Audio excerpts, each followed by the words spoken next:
Hi all. അപ്പോൾ എല്ലാവർക്കും സുഖമാണെന്ന് വിശ്വസിക്കുന്നു. നിങ്ങളുടെയൊക്കെ പ്രിപ്പറേഷനൊക്കെ നല്ല രീതിയിൽ പോകുന്നുണ്ടെന്നാണ് ഞാൻ വിശ്വസിക്കുന്നത്.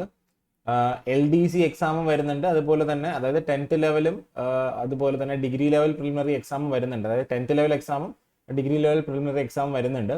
അപ്പോൾ രണ്ടിന് വേണ്ടിയും ഒരുപോലെ തയ്യാറെടുക്കുന്ന ആൾക്കാരുണ്ട്. അപ്പോൾ ഈ പറയുന്ന SCRTs, നമ്മൾ ഈ പറയുന്ന SCRT ടെക്സ്റ്റ് ബുക്കുകൾ ഉണ്ടല്ലോ, അത് രണ്ട് കൂട്ടർക്കും, അതായത് 10th ലെവൽ LD ഇപ്പോൾ എഴുതാൻ പോകുന്ന ആൾക്കാർക്കും അതുപോലെ തന്നെ ഡിഗ്രി ലെവൽ എക്സാം എഴുതാൻ പോകുന്ന ആൾക്കാർക്കും രണ്ടുപേർക്കും ഒരുപോലെ ഗുണം ചെയ്യുന്ന ടെക്സ്റ്റ് ബുക്കുകളാണ്, അതിന്റെ പോർഷൻസ് ആണ് കേട്ടോ നമ്മൾ ഇപ്പോൾ നിലവിൽ ഡീൽ ചെയ്തുകൊണ്ടിരിക്കുന്ന SCRT ചാപ്റ്റേഴ്സ് എന്ന് പറയുന്നത്. 7th മുതൽ 10th വരെയുള്ള SCRT ചാപ്റ്റേഴ്സ് എന്ന് പറയുന്നത് LDCക്കും അതുപോലെ തന്നെ ഡിഗ്രി ലെവൽ എക്സാമിനും കോമൺ ആയിട്ട് നമുക്ക് എന്ത് ചെയ്യാൻ പറ്റും, പഠിക്കാൻ പറ്റുന്ന സാധനം. അപ്പോൾ നിങ്ങൾ എന്ത് ചെയ്യുക, ഈ ഒരു വീഡിയോ മാക്സിമം കാണാൻ ശ്രമിക്കുക. മാത്രമല്ല നമ്മളൊരു 30 മിനിറ്റ് മാത്രമേ മാക്സിമം ദൈർഘ്യം വയ്ക്കുന്നുള്ളൂ. കാരണം ഓരോ ദിവസവും 30 മിനിറ്റുള്ള വീഡിയോസ് ആയിട്ടായിരിക്കും അപ്ലോഡ് ചെയ്യുക. അപ്പോൾ ഓരോ ദിവസവും നിങ്ങൾക്ക് എന്ത് ചെയ്യാം, ഒരു 30 മിനിറ്റ്സ് സ്പെൻഡ് ചെയ്ത് കഴിഞ്ഞാൽ നിങ്ങൾക്ക് അത്യാവശ്യം ഈ ഒരു പോർഷൻ നിങ്ങൾക്ക് മനസ്സിലാകുന്ന രീതിയിലാണ് ഞാൻ എന്ത് ചെയ്തിട്ടുള്ളത്, ക്ലാസ് എടുക്കാൻ ശ്രമിച്ചിട്ടുള്ളത്. മാക്സിമം എന്ത് ചെയ്യുക, ഈ ഒരു വീഡിയോ യൂട്ടിലൈസ് ചെയ്യുക. അതുപോലെ തന്നെ പ്രിപ്പറേഷൻ ആരംഭിച്ചിട്ടില്ലാത്ത ആൾക്കാർ എത്രയും വേഗം ആരംഭിക്കുക. കാരണം ഇനി വളരെ കുറച്ച് ദിവസങ്ങൾ മാത്രമേ നമ്മുടെ മുന്നിലുള്ളൂ. അപ്പോൾ അതുകൊണ്ട് LDCക്ക് ആണെങ്കിലും അതുപോലെ തന്നെ ഡിഗ്രി ലെവൽ എക്സാംസിനാണെങ്കിലും പ്രിപ്പറേഷൻ ആരംഭിച്ചിട്ടില്ലാത്തവർ എത്രയും വേഗം ആരംഭിക്കുക. നിലവിൽ പ്രിപ്പറേഷൻ ചെയ്യുന്നവർ നിങ്ങളുടെ ട്രാക്ക് വിടാതെ എന്ത് ചെയ്യുക, നിങ്ങൾ പൊയ്ക്കൊള്ളുക. ഇനി വളരെ കുറച്ച് ദിവസമേ ഉള്ളൂ, അത് നമുക്ക് ഓർമ്മ വേണം. അതുകൊണ്ട് നമുക്ക് ഓരോ മിനിറ്റും വളരെ വിലപ്പെട്ടതാണ്, ഓരോ ദിവസവും വളരെ വിലപ്പെട്ടതാണ്. അപ്പം നമുക്ക് എന്തായാലും ഇനി അധികം സംസാരിക്കുന്നില്ല. നമുക്ക് എന്തായാലും ഇന്ന് നമ്മൾ നോക്കാൻ പോകുന്നത് 8th സ്റ്റാൻഡേർഡ്. കഴിഞ്ഞ ക്ലാസ്സിൽ 7th സ്റ്റാൻഡേർഡ് നോക്കി. 8th സ്റ്റാൻഡേർഡിലുള്ള സോഷ്യൽ സയൻസിന്റെ എക്കണോമിക്സ് പോർഷൻസ്, അതായത് നമ്മൾ ഡിഗ്രി ലെവലിനും LDക്കും ഒരുപോലെ ഗുണപ്രദമാകുന്ന 8th സ്റ്റാൻഡേർഡിലെ ഫസ്റ്റ് ചാപ്റ്റർ എന്ന് പറയുന്നത് എക്കണോമിക്സിന്റെ ഫസ്റ്റ് ചാപ്റ്റർ, എക്കണോമിക് തോട്ട് എന്നാണ് ഈ ഒരു ചാപ്റ്ററിന്റെ പേര് കേട്ടോ. എക്കണോമിക് തോട്ട്, അതായത് സാമ്പത്തിക ശാസ്ത്ര ചിന്തകൾ എന്ന് നമുക്ക് വേണമെങ്കിൽ പറയാവുന്നതാണ്. അപ്പൊ എക്കണോമിക് തോട്ടിനകത്തുള്ള ഏറ്റവും പ്രധാനപ്പെട്ട കാര്യങ്ങൾ, നമുക്ക് ആവശ്യമുള്ളത് മാത്രമേ വേണമെന്നുള്ളൂ അല്ലെ. അതായത് ആവശ്യമില്ലാത്ത സാധനങ്ങൾ വെറുതെ വായിച്ചു പോയിട്ട് കാര്യമില്ല. അപ്പൊ ആവശ്യമുള്ള പോർഷൻസ്, ഇതിനകത്ത് എന്തൊക്കെയാണ് ആവശ്യമുള്ളത് എന്ന് നോക്കിക്കഴിഞ്ഞാൽ നമുക്ക് ആദ്യം ഇവിടെ നോക്കാൻ പറ്റുന്ന കാര്യം എന്ന് പറയുന്നത്, നോക്കി, economics is a branch of science എന്ന് പറയുന്നുണ്ട്. എക്കണോമിക്സ് എന്ന് പറയുന്നത് ശാസ്ത്രശാഖയാണ് എന്ന് പറയുന്നുണ്ട്. That studies economic activities relating to production, distribution and consumption. അപ്പൊ ഇതൊന്ന് ഓർത്തിരിക്കുക. അപ്പോൾ ഒരു ചോദ്യം വേണമെങ്കിൽ ചോദിക്കാം, economics is a branch of science. ശരിയാണ്, economics is a branch of science. പക്ഷേ എക്കണോമിക്സ് പ്യുവർ സയൻസ് അല്ല എന്ന് പറയുന്നുണ്ട്. എക്കണോമിക്സ് ഒരു സോഷ്യൽ സയൻസ് ആണ്. അപ്പോൾ സയൻസ് എന്ന് പറഞ്ഞാൽ നിങ്ങൾക്കറിയാം, സെറ്റ് ഓഫ് പ്രിൻസിപ്പിൾസ് ഉണ്ടല്ലേ, കുറെ തത്വങ്ങളൊക്കെ ചേരുന്നതാണ് സയൻസ്, ശാസ്ത്രം. പക്ഷേ എക്കണോമിക്സ് പ്യുവർ സയൻസ് അല്ല. എക്കണോമിക്സ് സോഷ്യൽ സയൻസ് എന്നും അല്ലെങ്കിൽ എക്കണോമിക്സിനെ ബിഹേവിയറൽ സയൻസ് എന്നും പറയുന്നുണ്ട്. കാരണം നിങ്ങൾ ആലോചിച്ച് നോക്കി, എക്കണോമിക്സ് എന്ന് പറയുന്ന സബ്ജക്റ്റ് എല്ലാ സ്ഥലത്തും ഒരുപോലെ ആയിരിക്കത്തില്ല അപ്ലൈ ചെയ്യുന്നത്. ഓരോ രാജ്യവും ജോഗ്രഫിക്കൽ ഏരിയ ചേഞ്ച് ചെയ്യുന്നതിനനുസരിച്ച് എക്കണോമിക്സിന്റെ ആപ്ലിക്കേഷൻ അതിന് തിരിച്ചു കിട്ടുന്ന റിസൾട്ട് ചേഞ്ച് ആകുന്നു. എക്കണോമിക്സ് ഒരു സോഷ്യൽ സയൻസ് ആണ്, പക്ഷെ ഒരു ബ്രാഞ്ച് ഓഫ് സയൻസ് ആണ് നമുക്ക് എന്ത് ചെയ്യാൻ വേണമെങ്കിൽ പറയാം. അതിനകത്ത് എക്കണോമിക് ആക്ടിവിറ്റീസ് നമ്മൾ കഴിഞ്ഞ ക്ലാസ്സിൽ പറഞ്ഞാണ്, സാമ്പത്തിക പ്രവർത്തനങ്ങൾ, ഇൻകം ഏൺ ചെയ്യുന്ന എന്തിനേയും എക്കണോമിക് ആക്ടിവിറ്റീസ് എന്ന് പറയാം. അതിനകത്ത് പ്രൊഡക്ഷൻ, ഡിസ്ട്രിബ്യൂഷൻ, കൺസംഷൻ, ഉൽപാദനം, വിതരണം, ഉപഭോഗം തുടങ്ങിയ കാര്യങ്ങളെല്ലാം ഉൾപ്പെടുന്ന ഒരു പഠനശാഖയാണ് എക്കണോമിക്സ് എന്ന് പറയുന്നുണ്ട്. Economic decisions are taken by analysing the basic problems. അപ്പൊ നിങ്ങൾ ശ്രദ്ധിക്കുക, ഇവിടെ പറയുന്ന ഒരു കാര്യമുണ്ട്, എക്കണോമിക്സിന്റെ പ്രധാനപ്പെട്ട ഡിസിഷൻ എന്ന് പറയുമ്പോൾ ഒരു സമ്പദ് വ്യവസ്ഥയിൽ എടുക്കുന്ന തീരുമാനങ്ങൾ. സമ്പദ് വ്യവസ്ഥ നിങ്ങൾക്ക് അറിയാമല്ലോ, ഇന്ത്യ ഒരു സമ്പദ് വ്യവസ്ഥയാണ്, കേരളം ഒരു സമ്പദ് വ്യവസ്ഥയാണ്, ലോക സമ്പദ് വ്യവസ്ഥ എന്നൊക്കെ നമ്മൾ പറയാറില്ലേ. സമ്പദ് വ്യവസ്ഥ എന്ന് വെച്ചാൽ ഒരു ജോഗ്രഫിക്കൽ ഏരിയ, ഒരു പെർട്ടിക്കുലർ ഏരിയയാണ് നമ്മൾ സമ്പദ് വ്യവസ്ഥ എന്ന് പറയുന്നത്. അപ്പൊ ഈ ഒരു സമ്പദ് വ്യവസ്ഥയിൽ എന്ത് ചെയ്യണം, എക്കണോമിക് ഡിസിഷൻസ് നമ്മൾ പ്രധാനപ്പെട്ട പ്രശ്നങ്ങൾ മനസ്സിലാക്കിയാണ് തീരുമാനം എടുക്കാനുള്ളതെന്നുള്ള കാര്യം നിങ്ങൾ അറിഞ്ഞിരിക്കുക. അപ്പോൾ എക്കണോമിക് ഡിസിഷൻ, ഒരു സമ്പദ് വ്യവസ്ഥയിൽ സാമ്പത്തികമായിട്ടുള്ള തീരുമാനങ്ങൾ നമ്മൾ കൈക്കൊള്ളുമ്പോൾ എന്താണ് പ്രശ്നം എന്ന് മനസ്സിലാക്കിയിട്ട് വേണം നമ്മൾ തീരുമാനം കൈക്കൊള്ളാൻ. കാരണം വെറുതെ നമ്മളിപ്പോൾ തീരുമാനം എന്ന് ഉദ്ദേശിക്കുന്നത്, ഇപ്പൊ ഗവൺമെന്റിന്റെ പോളിസി അനൗൺസ് ചെയ്യുന്നു, ഗവൺമെന്റ് സ്കീമുകൾ പ്രഖ്യാപിക്കുന്നു, അത്തരത്തിലുള്ള കാര്യങ്ങളെല്ലാം തന്നെ ഗവൺമെന്റിന്റെ ഡിസിഷൻ ആണ് അല്ലെ, അല്ലെങ്കിൽ ഗവൺമെന്റിന്റെ തീരുമാനങ്ങളാണ്. ഇത്തരത്തിൽ തീരുമാനങ്ങൾ എടുക്കുമ്പോൾ ഗവൺമെന്റ് ഇന്ത്യയിൽ എന്താണ് പ്രശ്നം എന്ന് മനസ്സിലാക്കിയല്ലേ തീരുമാനം എടുക്കുന്നത്. ഗവൺമെന്റ് ഒരു സ്കീം അനൗൺസ് ചെയ്യുന്നു. അത്തരത്തിലൊരു സ്കീം അനൗൺസ് ചെയ്യുമ്പോൾ ഇന്ത്യയിൽ അത്തരത്തിൽ ആ സ്കീമുമായിട്ട് ബന്ധപ്പെട്ട യാതൊരു വ്യക്തികളും ഇല്ലെങ്കിൽ ആ സ്കീം കൊണ്ട് എന്തെങ്കിലും ഗുണമുണ്ടോ? ഇല്ല. ആദ്യം പ്രശ്നം മനസ്സിലാക്കണം, അതിനനുസരിച്ചാണ് ഡിസിഷൻ എടുക്കാനുള്ളത്. ഇനി അടുത്തൊരു ചോദ്യം വരുന്നു, എന്താണ് ഒരു രാജ്യത്തിലെ പ്രധാനപ്പെട്ട പ്രശ്നം, അല്ലെങ്കിൽ എന്തൊക്കെയാണ് ഒരു രാജ്യത്തിലെ പ്രധാനപ്പെട്ട പ്രശ്നങ്ങൾ? ഇത് ഇമ്പോർട്ടന്റ് ആണ്, ഈ പറയുന്ന ഭാഗം പ്രധാനപ്പെട്ടതാണ് കേട്ടോ. Fundamental problems faced by an economy, അല്ലെങ്കിൽ സെൻട്രൽ പ്രോബ്ലംസ്. അപ്പൊ ഇതിനെ എന്തെന്നും പറയാം? Central problems of an economy. അപ്പൊ ആ രീതിയിൽ എന്ത് ചെയ്യാം? ചോദ്യം ചോദിക്കാം. What are the central problems? ഒരു സമ്പദ് വ്യവസ്ഥ നേരിടുന്ന കേന്ദ്രീകൃത പ്രശ്നങ്ങൾ എന്ന് അതിനെ മലയാളത്തിൽ ചോദിക്കാം. Central problems of an economy. അപ്പൊ നമുക്ക് നേരെ ആ മേജർ ആയിട്ടുള്ള സെൻട്രൽ പ്രോബ്ലംസ് എന്തൊക്കെയാണെന്ന് നോക്കാം. അതായത് ഈ 3 പ്രോബ്ലംസ് ആണ് ഒരു സമ്പദ് വ്യവസ്ഥ നേരിടുന്ന സെൻട്രൽ പ്രോബ്ലംസ്. അതിനാണ് നമ്മൾ എന്ത് ചെയ്യുന്നത്? എക്കണോമിക് ഡിസിഷൻസ് വഴി എന്ത് ചെയ്യാനുള്ളത്? മീൻസ് അതിന് മറുപടി അല്ലെങ്കിൽ അതിന് ഉത്തരം കണ്ടെത്താനുള്ളത്. അപ്പൊ എന്തൊക്കെയാണ് ഒരു സമ്പദ് വ്യവസ്ഥ നേരിടുന്ന സെൻട്രൽ പ്രോബ്ലംസ് എന്ന് പറയുന്നത്? പ്രധാനമായിട്ട് നോക്കിക്കഴിഞ്ഞാൽ 3 സെൻട്രൽ പ്രോബ്ലംസ് ആണ് ഉള്ളത്. ഒരു സമ്പദ് വ്യവസ്ഥ നേരിടുന്ന 3 സെൻട്രൽ പ്രോബ്ലംസ്. അപ്പൊ അറിഞ്ഞിരിക്കുക, ഒരു സമ്പദ് വ്യവസ്ഥ, ഒരു എക്കണോമി നേരിടുന്ന 3 പ്രധാനപ്പെട്ട കേന്ദ്രീകൃത പ്രശ്നങ്ങളുണ്ട്. ഒന്ന്, what to produce and how much to produce. ഒന്നാമത്തെ ചോദ്യം, എന്തുൽപാദിപ്പിക്കണം, എത്ര അളവിൽ ഉൽപ്പാദിപ്പിക്കണം. ഓക്കെ, ഒന്നാമത്തെ ചോദ്യം എന്ന് പറയുന്നത് എന്താണ് നമ്മുടെ സമ്പദ് വ്യവസ്ഥയിൽ ഉൽപ്പാദിപ്പിക്കാനുള്ളത്. രണ്ടാമത് അതിനൊപ്പം ചേർത്ത് നമുക്ക് വായിക്കാനുള്ളത് ആ ഉൽപ്പാദിപ്പിക്കുന്ന സാധനം എത്ര അളവിൽ ഉൽപ്പാദിപ്പിക്കണം. 2, ഹൗ ടു പ്രൊഡ്യൂസ്, എങ്ങനെ ഉൽപ്പാദിപ്പിക്കണം. 3, ഫോർ ഹൂം ടു പ്രൊഡ്യൂസ്, ആർക്ക് വേണ്ടി ഉൽപ്പാദിപ്പിക്കണം. അപ്പൊ നിങ്ങൾ ഓർത്തിരിക്കുക, ഒരു സമ്പദ് വ്യവസ്ഥയിലെ 3 പ്രധാനപ്പെട്ട പ്രശ്നങ്ങൾ അല്ലെങ്കിൽ 3 പ്രധാനപ്പെട്ട ചോദ്യങ്ങൾ, ഇതിന് ഉത്തരം കണ്ടെത്തിയാണ് ഗവൺമെന്റ് തീരുമാനങ്ങൾ എടുക്കാനുള്ളത്. ഓക്കെ അല്ലെ? അപ്പൊ ഈ 3 പ്രശ്നങ്ങൾ ഏതൊക്കെയാണ്? What to produce. അപ്പൊ ഇത് നിങ്ങൾ അറിഞ്ഞിരിക്കുക, ഇതിന് ചോദ്യം വരാൻ സാധ്യതയുണ്ട്. അപ്പൊ വാട്ട് ടു പ്രൊഡ്യൂസ്, എന്ത് ഉൽപ്പാദിപ്പിക്കണം. ഹൗ മച്ച് ടു പ്രൊഡ്യൂസ്, എത്ര അളവിൽ ഉൽപ്പാദിപ്പിക്കണം. ഹൗ ടു പ്രൊഡ്യൂസ്, എങ്ങനെ ഉൽപ്പാദിപ്പിക്കണം. ഫോർ ഹൂം ടു പ്രൊഡ്യൂസ്, ആർക്ക് വേണ്ടി ഉൽപ്പാദിപ്പിക്കണം. അപ്പോൾ ഓരോന്നായിട്ട് നോക്കിക്കഴിഞ്ഞാൽ what to produce and how much to produce, എന്ത് ഉൽപ്പാദിപ്പിക്കണം, എത്ര അളവിൽ ഉൽപ്പാദിപ്പിക്കണം. നമുക്കറിയാം, റിസോഴ്സസ് ഉണ്ടെങ്കിൽ മാത്രമേ മനുഷ്യന്റെ നീഡ്സ് അല്ലെങ്കിൽ വാണ്ട്സ് സാറ്റിസ്ഫൈ ചെയ്യാൻ പറ്റത്തുള്ളൂ അല്ലെ? അത് നിങ്ങൾ ആദ്യം മനസ്സിലാക്കുക. നീഡ്സ്, മനുഷ്യന്റെ നീഡ്സ് എന്ന് വെച്ചാൽ നമ്മുടെ ആവശ്യങ്ങൾ നിറവേറ്റാൻ വേണ്ടി റിസോഴ്സസ്, വിഭവങ്ങൾ ആവശ്യമാണ് അല്ലെ? നമ്മുടെ ആവശ്യങ്ങൾ നിറവേറ്റണമെങ്കിൽ വിഭവങ്ങൾ, റിസോഴ്സസ് വേണം. അത് മാൻ മെയ്ഡ് റിസോഴ്സസ് ആകാം, നാച്ചുറൽ റിസോഴ്സ് ആകാം.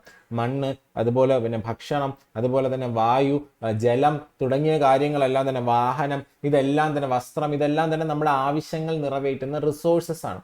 പക്ഷേ നാച്ചുറൽ റിസോഴ്സസ് എന്ന് പറയുന്നത് ലിമിറ്റഡ് ആണ്, പരിമിതമാണ്.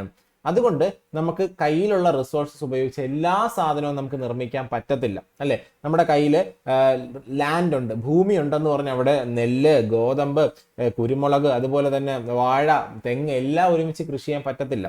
റിസോഴ്സസ് ലിമിറ്റഡ് ആണ്. നമ്മുടെ കയ്യിലുള്ള ഭൂമി ലിമിറ്റഡ് ഭൂമിയേ ഉള്ളൂ, 1 ഏക്കർ ഭൂമിയേ ഉള്ളൂ. അതിനകത്ത് ഏതെങ്കിലും ഒരു സാധനം മാത്രമേ കൃഷി ചെയ്യാൻ പറ്റത്തുള്ളൂ. അല്ലെങ്കിൽ എല്ലാം കൃഷി ചെയ്യുന്നെങ്കിൽ അതിന്റെ അളവ് വളരെ കുറവായിരിക്കണം. മനസ്സിലായല്ലോ? അപ്പോൾ റിസോഴ്സസ് ലിമിറ്റഡ് ആയതുകൊണ്ട്, നമ്മുടെ കയ്യിലെ വിഭവങ്ങൾ ലിമിറ്റഡ് ആയതുകൊണ്ട് തന്നെ ഏറ്റവും പ്രധാനപ്പെട്ട സാധനം, ഒരു രാജ്യത്തെ ഏറ്റവും പ്രധാനപ്പെട്ടത് ഏതാണ്? ആ ജനങ്ങൾക്ക് എന്താണോ ആവശ്യം അതല്ലേ പ്രധാനപ്പെട്ടത്. ഇന്ത്യ എന്ന് പറയുന്ന രാജ്യത്ത് ഏറ്റവും കൂടുതൽ പ്രധാനപ്പെട്ട എന്താണ്? ഫുഡ് ഐറ്റംസ് ആണ് അല്ലെ? ഫുഡ് ഗ്രെയിൻസ് അല്ലെങ്കിൽ ഫുഡ് ഐറ്റംസ് ആണ്, ഭക്ഷ്യധാന്യങ്ങൾ. അപ്പൊ അതാണ് ജനങ്ങൾക്ക് കൂടുതൽ ഉൽപ്പാദിപ്പിക്കാനുള്ളത്. നമുക്ക് അവൈലബിൾ ആയിട്ടുള്ള റിസോഴ്സസ്, ലിമിറ്റഡ് ആയിട്ടുള്ള റിസോഴ്സ് ഉപയോഗിച്ച് ജനങ്ങൾക്ക് എന്താണോ ആവശ്യം അത് ഉൽപ്പാദിപ്പിക്കണം. അതിനൊപ്പം തന്നെ പറയുന്നുണ്ട് ഹൗ മച്ച് ടു പ്രൊഡ്യൂസ്. അപ്പൊ നോക്കി, ഹൗ മച്ച് ടു പ്രൊഡ്യൂസ് എന്ന് പറയുന്നത് എത്ര നമ്മൾ എന്ത് ചെയ്യണം? പ്രൊഡ്യൂസ് ചെയ്യണം. ഞാനൊരു ഉദാഹരണമായിട്ട് പറയാം. ഇപ്പൊ 140 കോടി ജനങ്ങളുള്ള രാജ്യത്ത് 100 കോടി ജനങ്ങൾക്ക് മാത്രം ഭക്ഷ്യധാന്യങ്ങൾ ഉൽപ്പാദിപ്പിച്ചിട്ട് കാര്യമുണ്ടോ? ഇല്ല.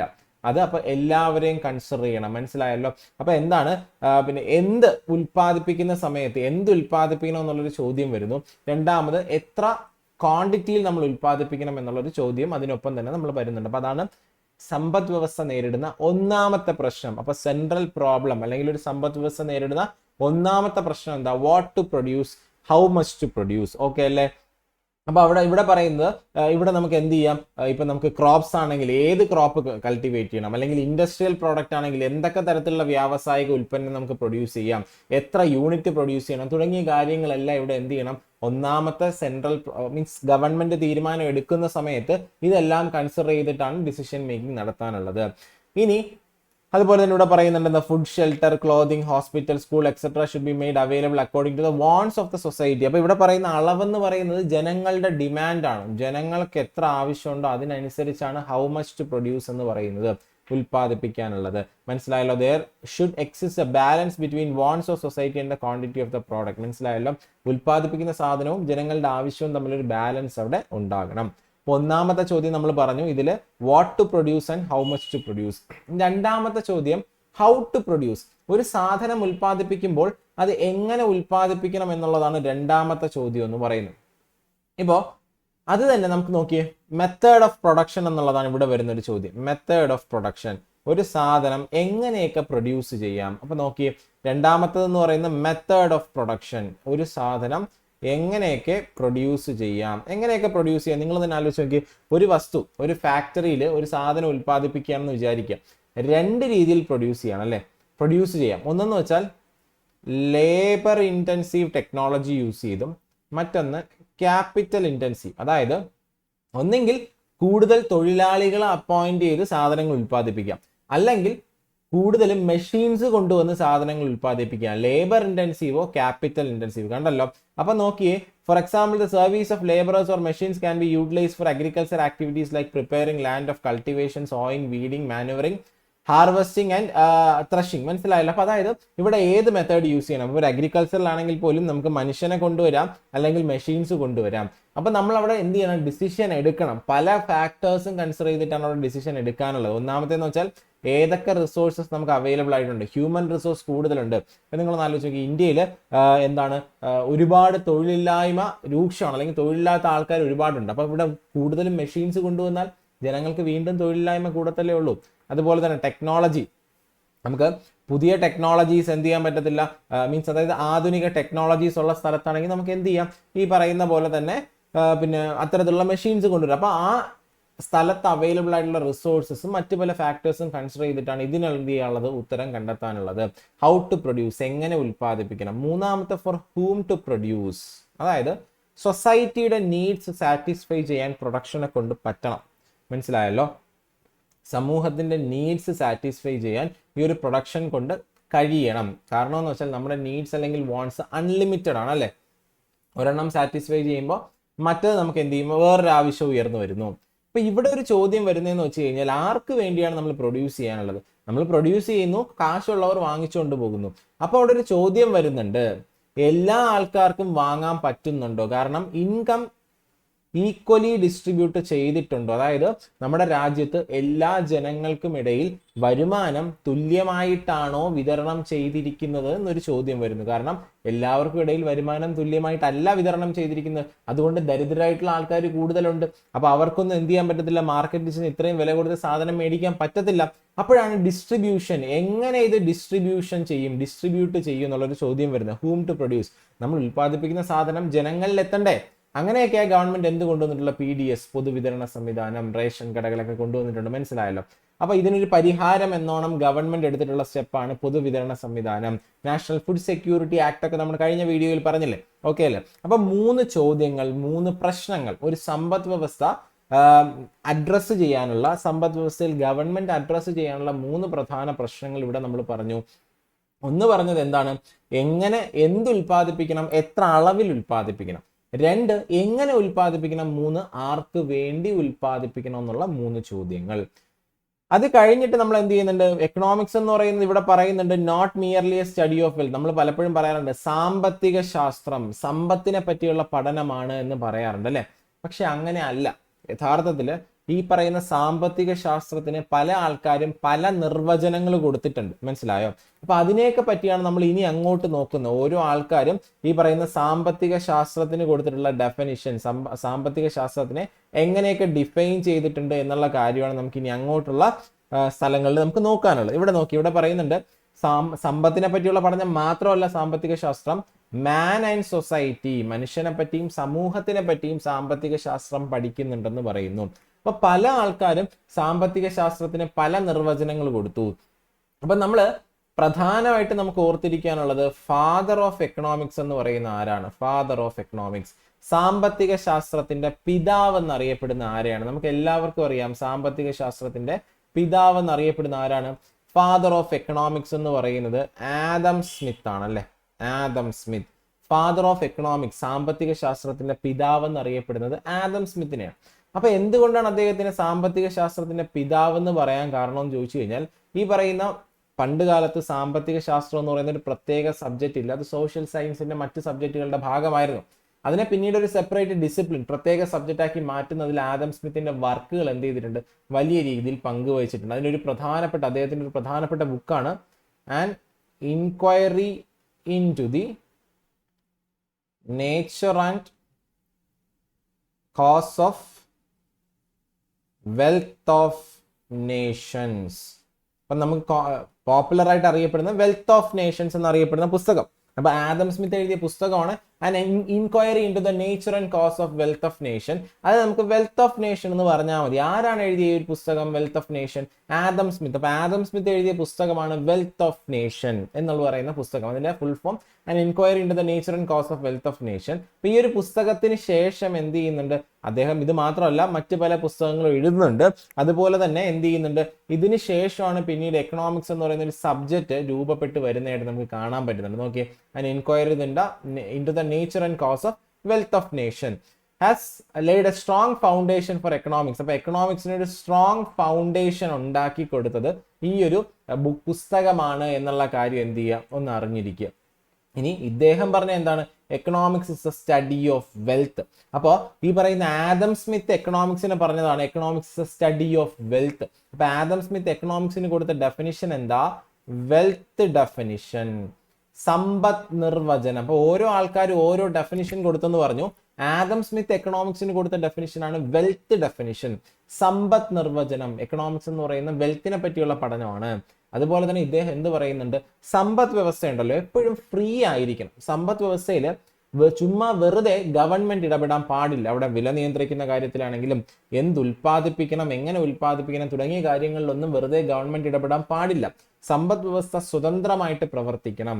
മനസ്സിലായല്ലോ? അതുപോലെ തന്നെ വ്യക്തികൾക്ക് സ്വാതന്ത്ര്യം കൊടുക്കണം, തിരഞ്ഞെടുക്കാനുള്ള സ്വാതന്ത്ര്യം, അവർക്ക് ഇഷ്ടമുള്ള സാധനം വാങ്ങാനുള്ള സ്വാതന്ത്ര്യം കൊടുക്കണം. അപ്പൊ ഇദ്ദേഹം ഇതിന് ഒരു തിയറി, ഇദ്ദേഹം അവതരിപ്പിച്ച തിയറി അല്ല, മുന്നേ ഉണ്ടായിരുന്ന തിയറിയാണ് ലൈസേ ഫെയർ എന്ന് പറയുന്ന തിയറി. പക്ഷെ ഇതിനെ എന്ത് ചെയ്യുന്നു, പിന്താങ്ങിയ ഒരു വ്യക്തിയാണ് ആദം സ്മിത്ത് എന്ന് പറയുന്നത്. അപ്പോൾ ആദം സ്മിത്ത് ലൈസേ ഫെയർ തിയറിനെ സപ്പോർട്ട് ചെയ്തു. അപ്പൊ ഇത് മുൻ വർഷത്തിൽ ചോദിച്ചിട്ടുള്ള ഒരു പ്രീവിയസ് ഇയർ ക്വസ്റ്റ്യൻ ആണ്.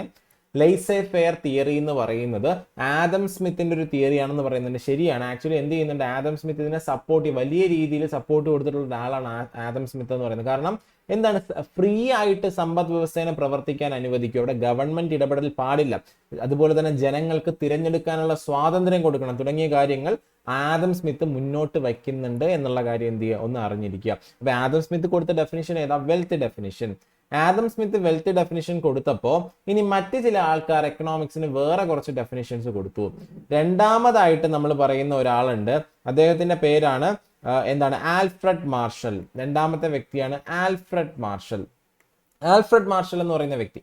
ഇപ്പൊ രണ്ടാമത്, ആദ്യം പറഞ്ഞു ആദം സ്മിത്ത്, രണ്ടാമത് ആൽഫ്രഡ് മാർഷൽ. ആൽഫ്രഡ് മാർഷൽ കൊടുത്ത ഡെഫിനിഷൻ ആണ് വെൽഫെയർ ഡെഫിനിഷൻ. വെൽഫെയർ എന്ന് വെച്ചാൽ ക്ഷേമം അല്ലെ. അപ്പൊ ആദം സ്മിത്ത് വെൽത്ത് ഡെഫിനിഷൻ കൊടുത്തെങ്കിൽ ആൽഫ്രഡ് മാർഷൽ വെൽഫെയർ ഡെഫിനിഷൻ കൊടുത്തു. അതായത് പുള്ളിക്കാരൻ എന്താ പറഞ്ഞത്? He believe that wealth should ultimately result in the welfare of the society. ഈ പറയുന്ന സമ്പത്തൊക്കെ ശരിയാണ്, സാമ്പത്തിക ശാസ്ത്രം സമ്പത്ത് ഉണ്ടാക്കാനുള്ളത് അല്ലെങ്കിൽ അതിനെ പറ്റിയുള്ള പഠനമാണ്, ശരിയാണ്. പക്ഷേ വെൽത്ത് ഉണ്ടാക്കുന്നതിനൊപ്പം ഈ വെൽത്ത് എന്ന് പറയുന്ന ജനങ്ങളുടെ ക്ഷേമത്തിലാണ് കലാക്ഷിക്കാനുള്ളത്, അല്ലെങ്കിൽ ജനങ്ങളുടെ ക്ഷേമത്തിന് വേണ്ടിയുള്ളതാണ് സമ്പത്ത് എന്ന് പറഞ്ഞു. അപ്പൊ പുള്ളി പറഞ്ഞു economics is A study of welfare അല്ലെ. അപ്പൊ അതുകൊണ്ട് ഈ പറയുന്ന ആൽഫ്രഡ് മാർഷൽ എക്കണോമിക്സിന് കൊടുത്ത ഡെഫിനിഷൻ നമ്മൾ വെൽഫെയർ ഡെഫിനിഷൻ എന്ന് പറയുന്നു. മനസ്സിലായല്ലോ?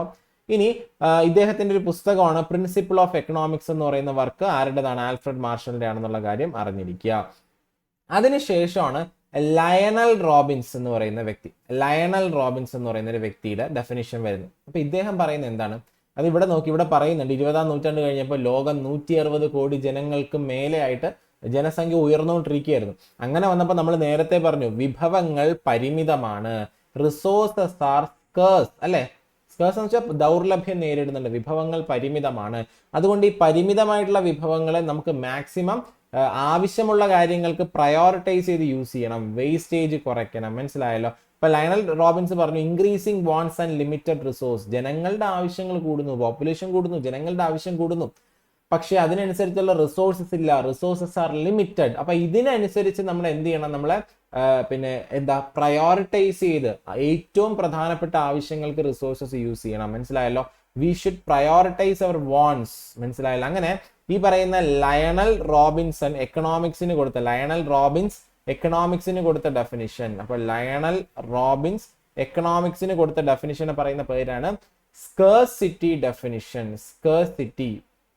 Scarcity definition. സ്കേഴ്സിറ്റി എന്ന് പറഞ്ഞാൽ അറിയാലോ, ദൗർലഭ്യം നേരിടുന്നു, അതായത് വിഭവങ്ങളെല്ലാം ദൗർലഭ്യം നേരിടുന്നുണ്ട്, വളരെ സ്കേഴ്സ് ആണ്, വിഭവങ്ങളെ പരമാവധി പ്രയോറിറ്റൈസ് ചെയ്ത് യൂസ് ചെയ്യുക.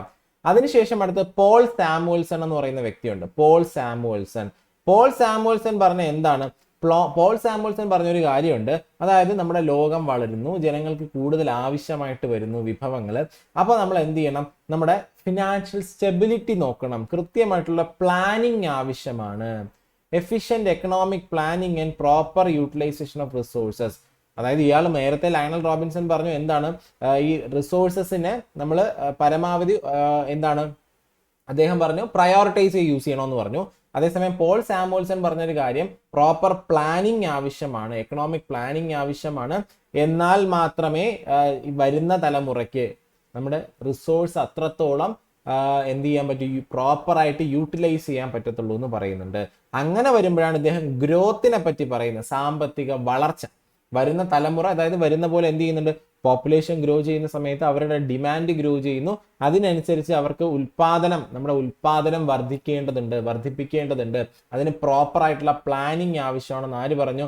നമ്മുടെ പോൾ സാമുവൽസൺ പറഞ്ഞു. അപ്പൊ പോൾ എ സാമുവൽസൺ പറഞ്ഞ ഡെഫിനിഷൻ ആണ് growth definition. Paul A Samuelson growth definition. അപ്പൊ ഈ 4 ഡെഫിനിഷനുകൾ നിങ്ങൾ അറിഞ്ഞിരിക്കുക. ആദം സ്മിത്ത് പറഞ്ഞത് എക്കണോമിക്സ് സ്റ്റഡി ഓഫ് വെൽത്ത്.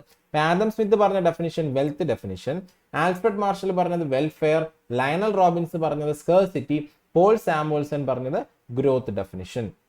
ഇനി നമുക്ക് അടുത്ത് നോക്കുകയാണെങ്കിൽ ഇവിടെ നമുക്ക് കാണാൻ പറ്റും, അടുത്ത് പറയുന്നത് കാൾ മാർക്സിനെ പറ്റിയാണ്. കാൾ മാർക്സിനെ പറ്റി നമുക്ക് എല്ലാവർക്കും അറിയാലോ. അദ്ദേഹത്തിന്റെ ഏറ്റവും പ്രധാനപ്പെട്ട മാഗ്നം ഓപ്പസ്, അതായത് ഏറ്റവും പ്രധാനപ്പെട്ട വർക്കാണ് ദാസ് ക്യാപിറ്റൽ, മൂലധനം നമ്മൾ പറയാറില്ലേ, കാൾ മാർക്സ് എഴുതിയ പുസ്തകം മൂലധനം. അപ്പൊ ഇതിനകത്ത് അദ്ദേഹം കൂടുതൽ, ഈ കാൾ മാർക്സിന്റെ പ്രത്യേകത, അദ്ദേഹം ഒരു ഫിലോസഫർ ആണ്, അതിന് പുറമെ അദ്ദേഹം ഒരു എക്കണോമിസ്റ്റും കൂടെയാണ്.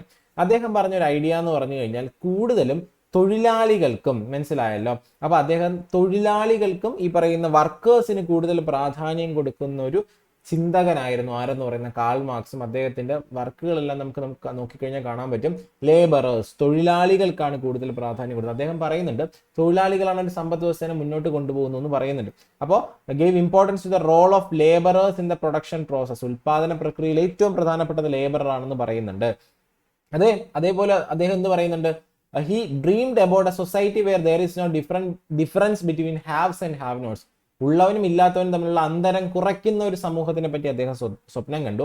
ഇനി അദ്ദേഹത്തിന്റെ ഒരു ഒരു തിയറി, അല്ലെങ്കിൽ അദ്ദേഹത്തിന് പറയുന്ന ഒരു കോൺസെപ്റ്റ് ആണ് സർപ്ലസ് വാല്യൂ. അപ്പൊ മിച്ച മൂല്യം എന്ന് മലയാളത്തിൽ പറയും, സർപ്ലസ് വാല്യൂ. ഇനി നമ്മുടെ ദാസ് ക്യാപിറ്റൽ, അല്ലെങ്കിൽ ഈ പറയുന്ന പോലെ നമ്മുടെ കാൾ മാർക്സ് മുന്നോട്ട് വെച്ച ഒരു കോൺസെപ്റ്റ് ആണ് സർപ്ലസ് വാല്യൂ. അതായത് സർപ്ലസ് വാല്യൂ എന്ന് വെച്ചാൽ ലാഭം. സിമ്പിളായിട്ട് എത്ര ഓർത്താൽ മതി. അതായത് ഒരു സാധനം നിർമ്മിക്കാൻ എനിക്ക് കോസ്റ്റ് ആകുന്നു, 10 രൂപ കോസ്റ്റ് ആകുന്നു, ആ സാധനം ഞാൻ മാർക്കറ്റിൽ ഒരു 20 രൂപയ്ക്ക് വിൽക്കുന്നു, അപ്പൊ എനിക്ക് ലാഭം എത്രയാ? 10 രൂപയല്ലേ ലാഭം, പ്രോഫിറ്റ്. ഇതിനെയാണ് സർപ്ലസ് വാല്യൂ എന്ന് പറയുന്നത്. ഇവിടെ എന്താ പ്രശ്നം? ഈ കോസ്റ്റിനകത്താണ് നമ്മൾ തൊഴിലാളികൾക്ക് കൊടുക്കുന്ന കൂലി വരുന്നത്, അല്ലേ? അപ്പൊ എത്രത്തോളം സർപ്ലസ് വാല്യൂ കൂടുന്നുണ്ടോ, അതായത് ലാഭം എത്രത്തോളം കൂടുന്നുണ്ടോ അത്രത്തോളം കച്ചവടക്കാരൻ തൊഴിലാളികളെ ചൂഷണം ചെയ്യുന്നു. കാരണം എന്താ? തൊഴിലാളികൾക്ക് അത്രയും കുറച്ച് വേതനമല്ലേ കൊടുക്കുന്നുള്ളൂ. ക്ലിയർ ആയല്ലോ? അപ്പൊ അതാണ് സർപ്ലസ് വാല്യൂ എന്ന് പറയുന്ന വാക്ക് കൊണ്ട് ഉദ്ദേശിക്കുന്നത്. അപ്പൊ ഇതിനെ പ്രൊമോട്ട് ചെയ്ത ഒരു വ്യക്തിയാണ് കാൾ മാർക്സ്. സർപ്ലസ് വാല്യൂ എന്ന് പറയുന്ന കോൺസെപ്റ്റ് പറയുന്നത് എന്താണ്? ഈ പറയുന്ന പോലെ ആൾക്കാർ കൂടുതൽ ഈ പറയുന്ന തൊഴിലാളികളെ മുതലാളിമാർ ചൂഷണം ചെയ്യുന്നു. ഇനി മറ്റൊന്ന്, നമ്മുടെ ഇന്ത്യയുടെ ഈ പറയുന്ന സാമ്പത്തിക ശാസ്ത്ര ചിന്തകരെ പറ്റി നോക്കിക്കഴിഞ്ഞാൽ ആദ്യം നമുക്ക് പറയാൻ പറ്റുന്ന ചാണക്യനെയാണ്. അറിയാലോ, ചാണക്യ, കൗടില്യ എന്നൊക്കെ പറയുന്ന മൗര്യ സാമ്രാജ്യത്തിലെ ചന്ദ്രഗുപ്ത മൗര്യന്റെ സാമ്പത്തിക ഉപദേഷ്ടാവെന്നോ മന്ത്രി എന്നൊക്കെ പറയാം. ചന്ദ്രഗുപ്ത മൗര്യന്റെ സാമ്പത്തിക ഉപദേഷ്ടാവ് അല്ലെങ്കിൽ മുഖ്യ ഉപദേഷ്ടാവായിരുന്നു ചാണക്യൻ.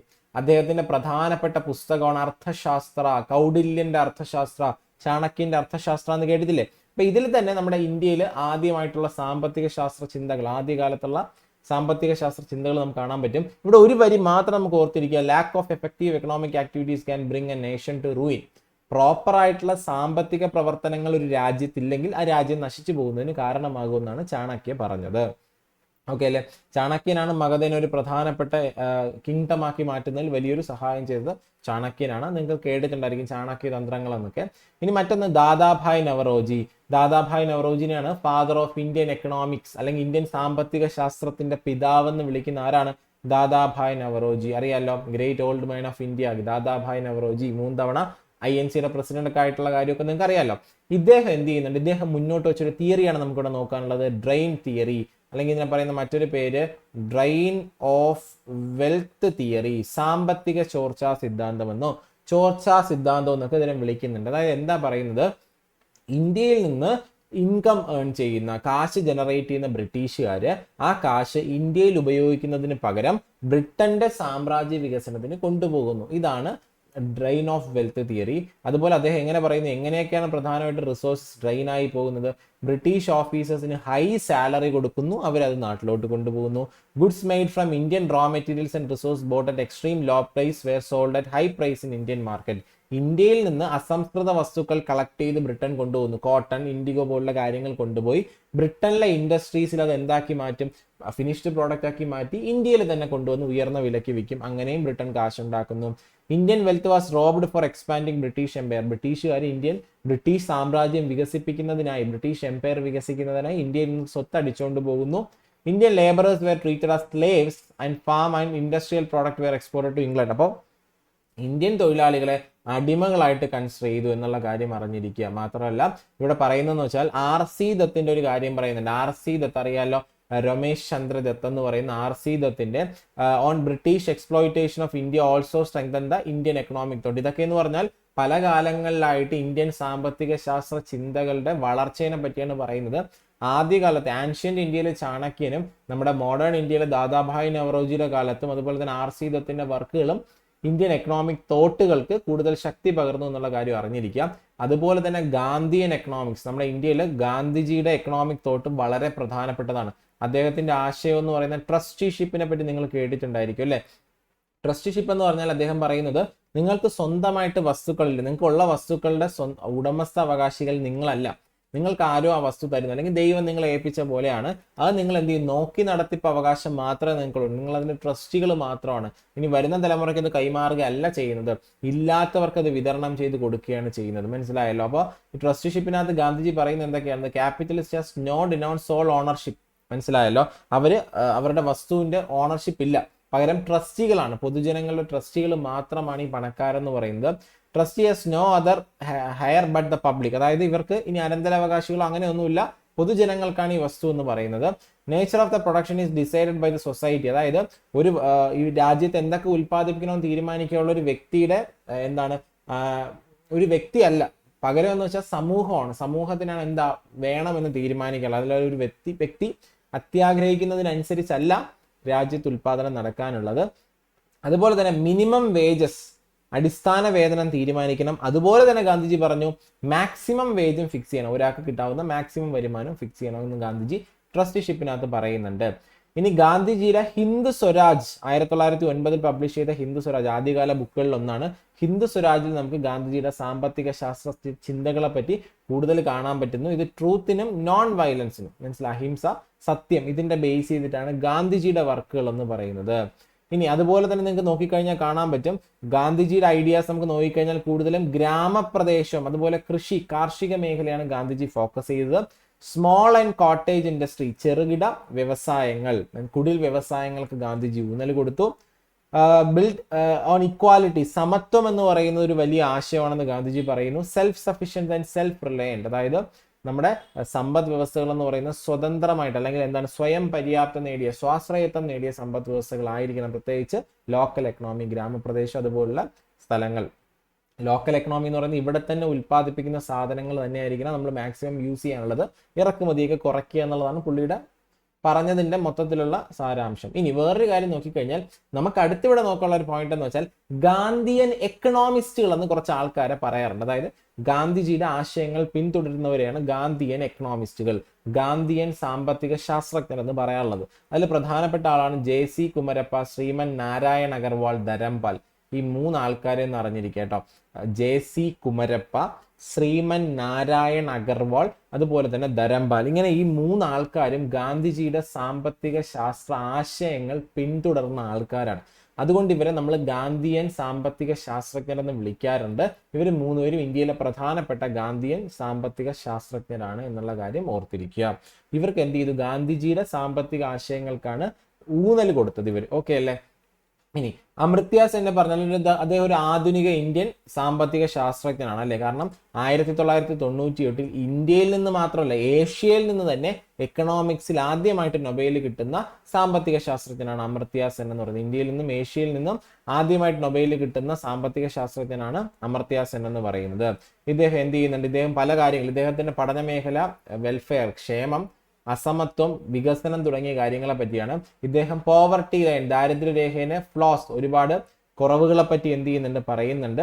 അതുപോലെ തന്നെ ഇദ്ദേഹം പോവർട്ടി, ഇനിക്വാലിറ്റി, ഫെമൈൻ തുടങ്ങിയ കാര്യങ്ങളെ പറ്റിയാണ് ഇദ്ദേഹം പഠിച്ചിട്ടുള്ളത്. അപ്പൊ ശ്രദ്ധിക്കുക, ആദ്യ ഇന്ത്യക്കാരൻ, നൊബേൽ കിട്ടുന്ന ആദ്യ ഇന്ത്യക്കാരനാണ് അമർത്യ സെൻ. അങ്ങനെയാണെങ്കിൽ ഞാൻ ഒരു കാര്യം ചോദിച്ചോട്ടെ, നൊബേൽ കിട്ടുന്ന 2ാമത്തെ ഇന്ത്യൻ വംശജൻ ആരെന്നറിയാമോ? എക്കണോമിക്സിൽ നൊബേൽ കിട്ടുന്ന 2ാമത്തെ ഇന്ത്യൻ വംശജൻ നിങ്ങൾക്ക് എല്ലാവർക്കും അറിയാവുന്നതാണ്, അഭിജിത്ത് ബാനർജി. അദ്ദേഹം ഇന്ത്യൻ വംശജനാണ്. കാരണം അദ്ദേഹം ഇന്ത്യൻ സിറ്റിസൺ അല്ല, അമേരിക്കൻ സിറ്റിസൺ ആണ്, ഇന്ത്യൻ സിറ്റിസൺ അല്ല, ഇന്ത്യൻ വംശജനാണ്, ഇന്ത്യൻ ഒറിജിൻ ആണ് എന്നുള്ള കാര്യം എന്ത് ചെയ്യുക? ഒന്ന് അറിഞ്ഞിരിക്കുക. അപ്പൊ ഇത്രയും കാര്യങ്ങളാണ് ഈ ഒരു ചാപ്റ്റർ. അതായത് ഏറ്റവും ഇമ്പോർട്ടന്റ് കാര്യങ്ങൾ നിങ്ങൾക്ക് വേഗത്തിൽ നമുക്ക് നോക്കാൻ വേണ്ടി ഏറ്റവും പ്രധാനപ്പെട്ട കാര്യങ്ങളാണ് ഇതിനകത്ത് ഡിസ്കസ് ചെയ്ത്. അപ്പൊ ഇത്രയും കാര്യങ്ങൾ എന്ത് ചെയ്യുക? ഒന്ന് ശ്രദ്ധിച്ച് നോക്കുക. കഴിഞ്ഞ ക്ലാസ്സിൽ ഞാൻ പറഞ്ഞു നിങ്ങളത് കുറച്ച് കാര്യങ്ങൾ നോക്കാൻ, മൾട്ടി ഡയമെൻഷണൽ പോവർട്ടി ഇൻഡെക്സും അതുപോലെ ഗ്ലോബൽ പോവർട്ടി ഇൻഡെക്സ് നോക്കാൻ പറഞ്ഞു. അത് നോക്കിയിട്ടുണ്ടാകുമെന്ന് ഞാൻ വിശ്വസിക്കുന്നു. അപ്പോൾ അടുത്ത ക്ലാസ്സിൽ അല്ലെങ്കിൽ അടുത്ത വീഡിയോയിൽ പുതിയൊരു ചാപ്റ്റർ അല്ലെങ്കിൽ ഈ ഒരു 8ാം ക്ലാസ്സിന്റെ 8th സ്റ്റാൻഡേർഡിന്റെ അടുത്ത ചാപ്റ്ററായിട്ട് നമുക്ക് കാണാം. അതുവരെ താങ്ക് യു.